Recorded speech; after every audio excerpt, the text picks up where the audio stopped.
So we'll get started. It's a great day in Omaha, Nebraska. So glad to have Ryan and Anna. Today's doctor is in call. Boy, do we have a lot of stuff to cover. So let's jump right in. I think that we can't talk about anything without talking about the macro. Politics continues to be involved in the sector here. Let's talk a little bit about politics. And forefront of the news was this most favored nations thing. I don't understand it very much. So what does that have to do with healthcare and biotech? Sure. At some point, we're gonna have one of these calls where we don't discuss macro events in politics. I look forward to that month, and I hope it's soon. We've had a lot of that, but okay, let's dive in. Most favored nation. President Trump tweeting about it Sunday night. It was rumored Thursday or Wednesday of last week that it was coming, and then Monday morning we get the official press conference and the executive order. So what does it mean for healthcare? You'll probably remember, Jonathan and others, that during Trump administration 1.0, towards the end of that administration, they pursued a most favored nation drug pricing policy. And it was unsuccessful for a variety of reasons that we probably don't have time to get into in the 15 minutes today, but it was unsuccessful. Then during President Trump's second run for office, it sort of disappeared. Really wasn't talked about, wasn't part of their policy. It was just kind of gone. I think healthcare investors were all skeptical that it was truly gone, but we just haven't heard much about it. And then what happened? The rumor, unconfirmed, is that it was going to be used as a tool in the tax bill. So we've all heard about the one big beautiful bill, that it could be used as an offset for tax cuts, future tax cuts in that bill. But that Republicans in Congress broadly said, no, thank you. We're, fundamentally opposed to price controls. We don't want to go there. And so President Trump then pivoted and pursued this under an executive order, which is where we're at today. And so there was a lot of hype around the executive order, but what did it actually mean? Does it immediately lower drug prices? No, it does not, but it directs CMS to pursue most favored nation pricing in the United States. So presumably under government plans, think Medicare at the very least, and peg those prices to what other developed nations pay for the same drug. And I think we're all aware that other developed nations typically pay quite a bit less than we do here in the States for the same drug. And so that's the initiative. How in the world do they do that? There's a couple of different avenues. None of them are that easy or frankly that quick, but I think one maybe curveball or interesting point and how they seem to be going about this is that they're just going to pick up the phone and call the drug companies and say, you need to do this or we're going to pursue other avenues against you. And so we'll see how far that gets. I think there's a 30-day clock on that. And so we'll see if the drug companies play ball a little bit. Potentially, there's some give there to stave off maybe some worse proceedings later. But personal opinion, I wouldn't expect that to be too material. So then what happens? Let's say the drug companies don't give, the Trump administration's not happy with the result. What's the next outcome? We all know the Inflation Reduction Act under President Biden signed into law. And in that, Congress is allowed, or CMS is allowed to negotiate certain drugs within the Medicare system to reduce their price with the drug companies. So 10 drugs were identified and negotiated last year. The price of those drugs is coming down. 15 drugs have been identified this year, and that price has yet to be negotiated between the government and the drug companies. So easiest win for the Trump administration, direct CMS to say, okay, the Biden administration cut the price of these drugs by X, and we're going to try to get them down to what we believe is the most favored nation pricing. So that would be across 15 drugs. I think would not be a surprise to investors to see the administration pursue that model. Pretty easy. It's already in law. They can negotiate with the drug companies here as they see fit. And so I would say that's probable, but again, that's on a limited number of drugs. That's on 15 drugs. They've already been announced. There'll be another 15 drugs selected next year and so on. So pretty easy to kind of do the calculus and work through that for the impact to the pharmaceutical companies. Going down the rabbit hole a little bit, if they wanted to go further than those drugs that have already been approved to be negotiated, the Trump administration could go through Congress. There could be new laws passed. Seems like there's not an appetite to do that at this point in time. And then finally, they could do what's called demonstrations, which is basically like a trial to say what happens if we lower the cost of these certain drugs in the Medicare system, for instance, in half the country or in these regions of the country. And let's do a study and let's see what happens to access and care when the price of the drugs are cut in this region. And let's compare it to another region where the price wasn't cut. And these demonstrations can go on for years, 5 years, 6 years, well after the Trump administration will have concluded, and then we'll get an outcome. So this is certainly a way they can do it, but there's time here. It's not going to be quick.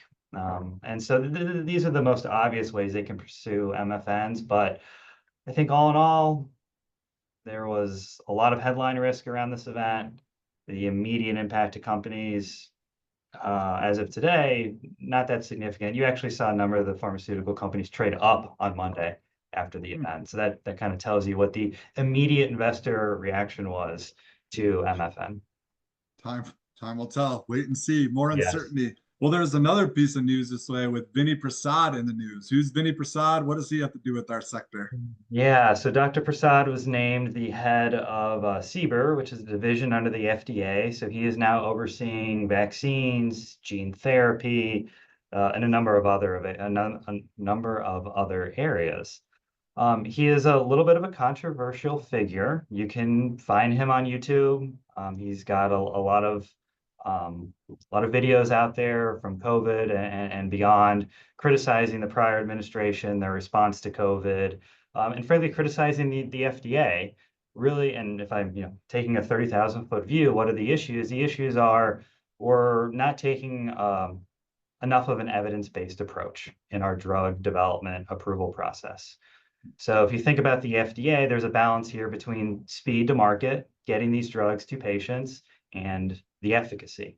And it's you don't want to, patients are in need. You don't want to wait too long to get these drugs to market if they can be effective and help people. But at the same time, you want to see really strong clinical trial data to uphold the agency and the gold standard, which is the US FDA and our drug development care system. So he's saying, we need to shift this back to a more evidence, less speed, more evidence. What does that mean for drug companies? On the day of his announcement, if you looked at any of the biotechnology indices, you'd see that they were down in the mid-single digits. Again, kind of tells you what you need to know. The reaction was, this is bad for biotech. And simply bad for biotech because if it takes longer and it's harder to get drugs onto the market, then revenue is pushed off into the future, or maybe it never happens for certain companies.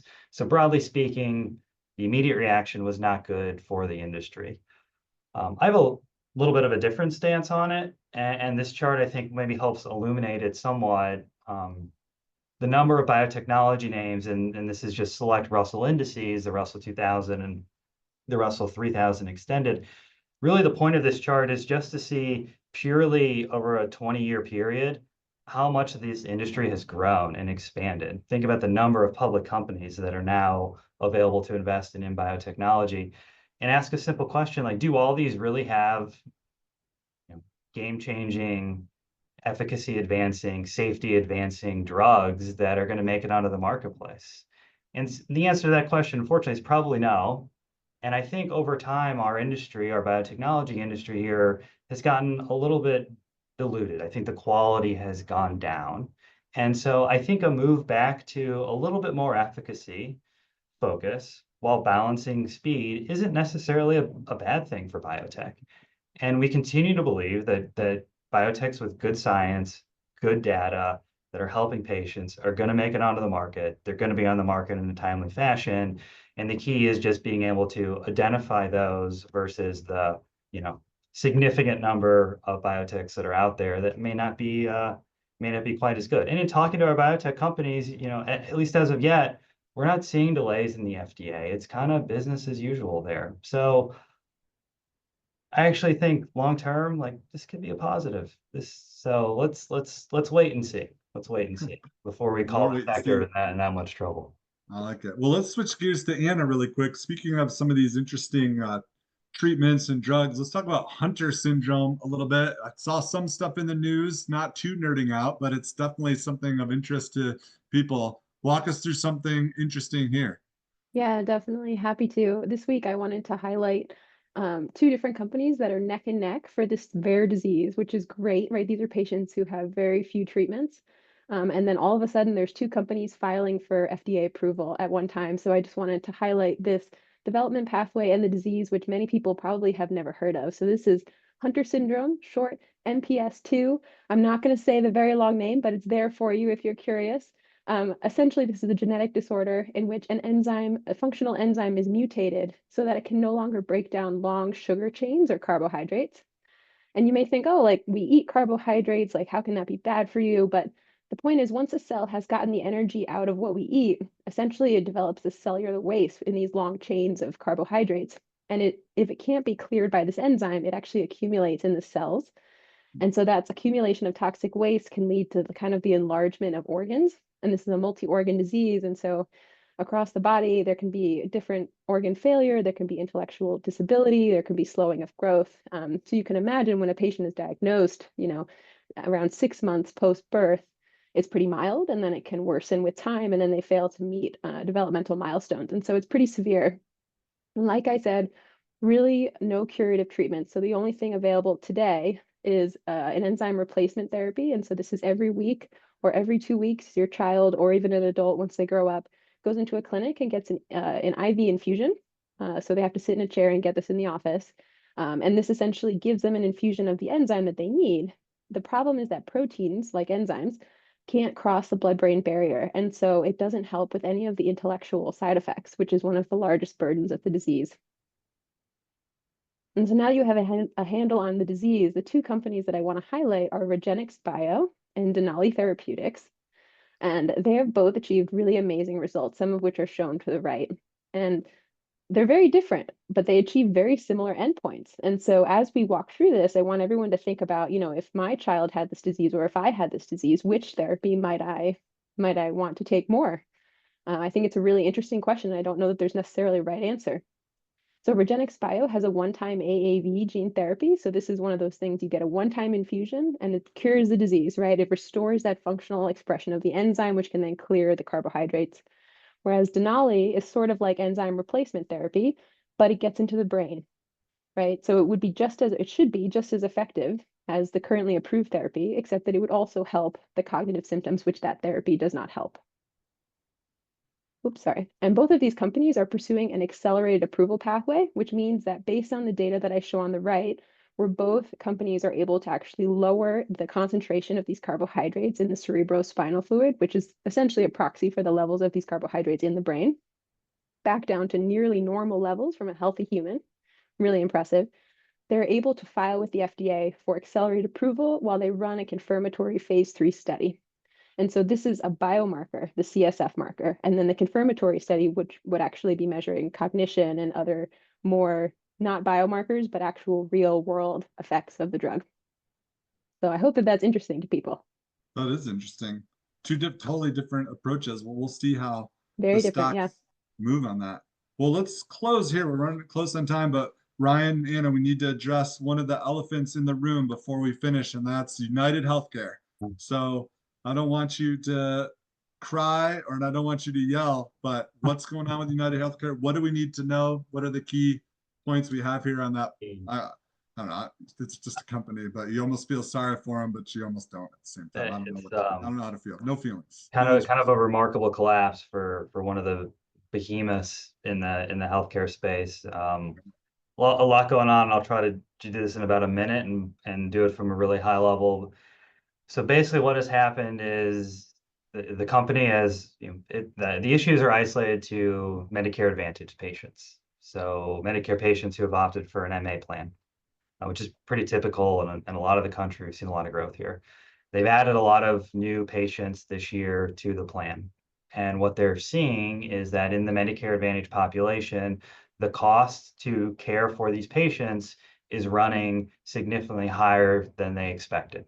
So they collect premiums on behalf of these patients, the government pays on behalf of these patients, but the cost to care for them is just running high. And so it's eating into what they would normally have a spread or a margin that they would capture on caring for these patients. And that spread is disappearing.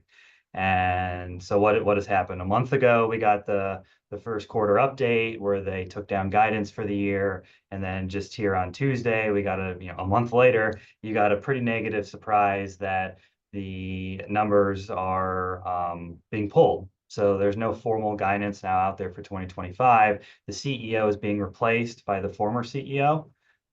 We can debate boomerang CEOs, but he was an individual who built United Healthcare up into the behemoth that it became to be. So potentially the right individual for the job here. And he's gonna have to dig in and kind of figure this out. And so what we're looking for, what we're going to see here is the company needs to, at some point this year, put a floor on earnings. So they pull their earnings guidance for 2025, and they need to get their arms around the cost issues, and they need to put a floor for the numbers in 2025. That's the first thing investors want to see. How bad is it? And by pulling that guidance, investors, us included, have calibrated around what we think the earnings number for 2025 could be now, but we would like someone on the inside digging through the data to confirm it. The next point, and this is important, is that they're going to submit their bids for 2026, and they're going to submit those here within the next month. It's key that they were able to identify these problems before the bids were submitted to the government, because they can now address these cost overruns in their bids, meaning they can increase the price of care going into 2026 on their membership base. So this will allow them, in theory, to fix these results, improve their margin, and in 2026, get back to doing what United Healthcare does best. And so that's where we're at. We need a floor in 2025. We need to understand what they bid for 2026 rates. And then investors can look out to 2026, 2025 is a lost year. What will earnings be in 2026 based on these new rates? And then we can build back up from there. So these negative headlines that are coming out today, I don't think we have time to get into all of it right now, but it's even more negative when you don't have an earnings floor for investors to calibrate around. And so right now there's a ton of negativity. What we're doing and others are doing, we're calibrating around what we think the real earnings power of this business is in 25, what it's going to be in 26 and beyond. And that's the long-term approach that we and others will take on United Healthcare. Well, that was good and succinct. Appreciate it. All right, great call today. We covered a lot of ground. We got specific drugs, macro policy, new leadership, politics, everything under the sun. This has been great. So we'll leave it here. Thanks everybody for joining us today.